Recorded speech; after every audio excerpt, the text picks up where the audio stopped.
देखो इस क्वेश्चन को सॉल्व करने के लिए हमारे पास, जब हम ये मानते हैं कि if a is equal to b, if a is equal to b is equal to c, तो I can assume that let a is equal to b is equal to c is equal to say k.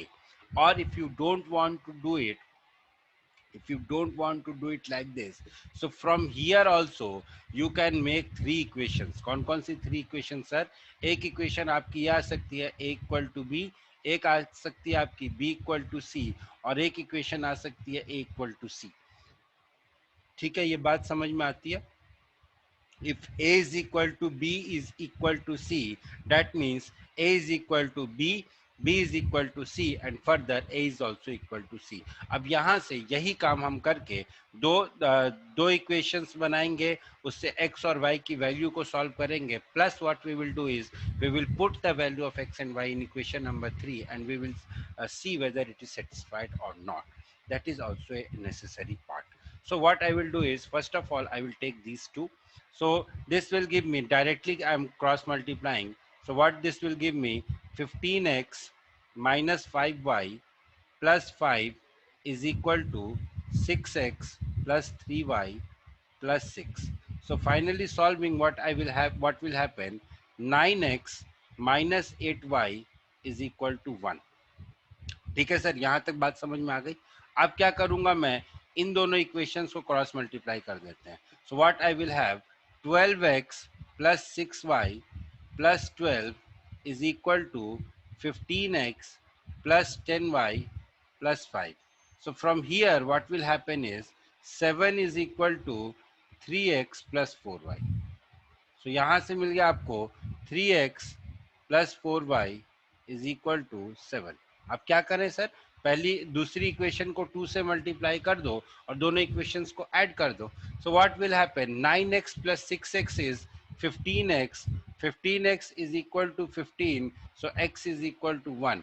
x equal to 1 आ गया.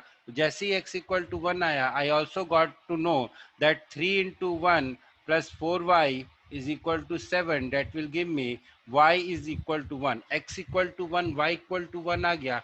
Third में put करके देख लो एक बार कि भाई it is satisfying or not.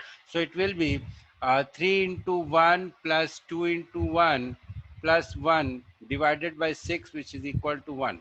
So I got that x equal to 1, y equal to 1. ये मेरा answer हो गया. So finally x equal to 1 and y equal to 1 will be the correct answer of this question.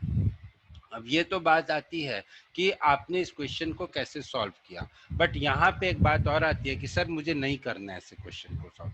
I don't want to solve it like this. I want to do some खुरापाती. क्या खुरापाती कर सकते हैं, और what you can, how you can use your logic is, see देखो ध्यान से, यहाँ पे अगर मैं y और प्लस y और माइनस y को किसी भी तरीके से एलिमिनेट कर दूं, मतलब यहाँ पे if I take y equal to 1, if I take y equal to 1, then here I will be left with only with x. मेरे पास सिर्फ एक x बचेगा जो कि परहैप्स एक नेचुरल नंबर होना चाहिए. ठीक है, तो मैं y इक्वल टू 1 वाले ऑप्शंस को देखता हूं और मैं देखने की कोशिश करता हूं कि मेरे को क्या मिला. अगर मान लो मैं यहाँ पे y इक्वल टू 1 कर दूं, तो I can't make anything here, क्योंकि वहां पे 2/5 आ रहा है तो कुछ अभी कर नहीं सकते. अब मैं देखता हूँ कि y इक्वल टू 1 वाले कौन कौन से ऑप्शंस हैं. तो एक मेरे पास ये ऑप्शन है जहाँ पे y इक्वल टू 1 है, एक मेरे पास ये ऑप्शन है जहाँ पे y इक्वल टू 1 है. So I will go to this option. इस ऑप्शन के पास में जाता हूँ और इससे पूछता हूँ कि भाई y इक्वल टू 1 करने पे क्या हो रहा है. तो y इक्वल टू 1 करने पे ये दोनों चीजें तो ऑलरेडी कैंसिल हो जा रही हैं.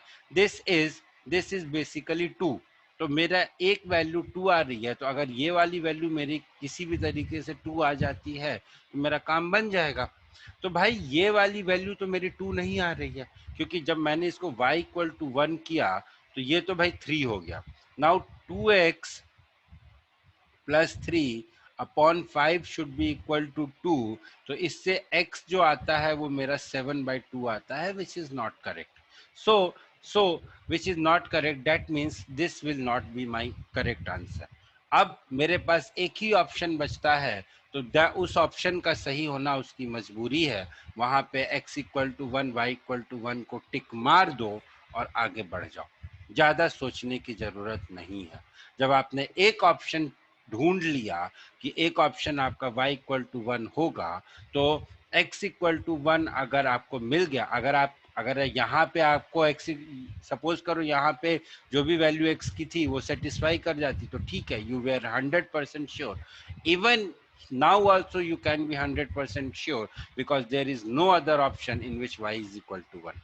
और ये वाला जो एक्सप्रेशन है, ये एक्सप्रेशन में there is no other way in which minus y and plus one can get cancelled except when y जो है वो 1 हो, अदरवाइज दोनों कैंसिल हो ही नहीं सकते।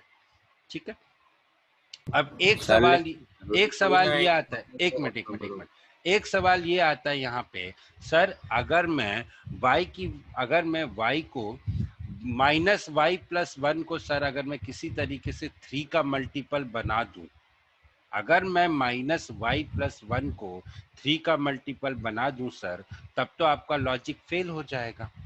ऑब्वियस सी बात है, फेल हो जाएगा, क्योंकि मेरे लॉजिक का मेन बेसिस ही यही था कि माइनस वाई एंड मेरे लॉजिक का पूरा बेसिस ही यही था कि this numerator should be A multiple of 3। तो अगर आप ये बोलते हो कि सर मैं इसको माइनस वाई प्लस 1 को किसी तरीके से 3 का मल्टीपल बना दूं, अब देखो सोचो ये माइनस वाई प्लस 1 कैसे 3 का मल्टीपल हो सकता है? ईदर y शुड बी 4, एक बार अगर y 4 हो गया तो ये 3 का मल्टीपल हो जाएगा।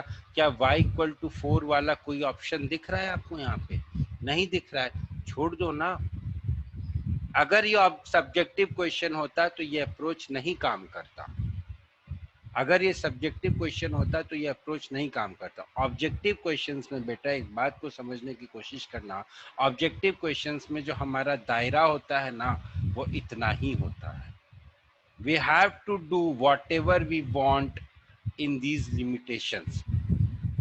That is why I love objective questions.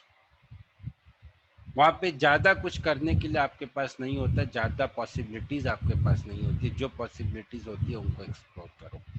ठीक है, नाउ समबडी वाज सेइंग